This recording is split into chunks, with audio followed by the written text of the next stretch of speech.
নবী করিম সাল্লাল্লাহু আলাইহি ওয়াসাল্লাম কতবার উমরা আদায় করেছেন? আমরা নবীজির হাদিস এবং সিরাত এবং ইতিহাসের নিরীক্ষে যদি পর্যালোচনা করি তাহলে দেখতে পাবো নবী করিম সাল্লাল্লাহু আলাইহি ওয়াসাল্লাম মোট 4 বার উমরা পালন করেছেন এবং সবগুলি হলো হিজরতের পরে।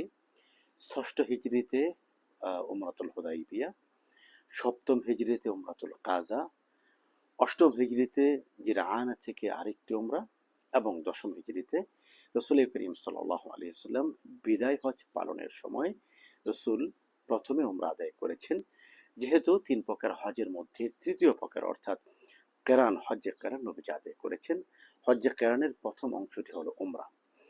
রসুল করিম সাল্লাল্লাহু আলাইহি ওয়াসাল্লাম বলেছেন, আল উমরাতু ইলাল উমরাতি কাফফারাতুন লিমা বাইনাহুমা। একটি উমরা থেকে আরেকটি উমরা, একজন ব্যক্তি একটি উমরা করলো, তার কিছুদিন পরে আরেকটি উমরা করলো, সেটি 6 মাসের পরে হতে পারে, 1 বছর হতে পারে, অথবা যখনই হলো, কাফফারাতুন লিমা বাইনাহুমা। এই দুই উমরার মাঝে যতগুলো ভুল সে করে থাকে, যে গুনাহগুলি হয়ে থাকে, এই সবগুলির কাফারা হলো আরেকটি উমরা, অর্থাৎ দুই উমরার মাঝের সমস্ত গুনাহগুলোকে আল্লাহ তাআলা ক্ষমা করে দেন। আরেকটি হাদিস এসেছে, রাসূল বলেছেন, তাবিউ বাইনাল হজ্জ ওয়াল উমরা, তোমরা হজ এবং উমরা কন্টিনিউ করো, ধারাবাহিক করো, একের পর এক করতে থাকো। আল্লাহ রাব্বুল আলামিন আমাদেরকে হজ এবং উমরা বেশি বেশি করার তৌফিক দান করুন।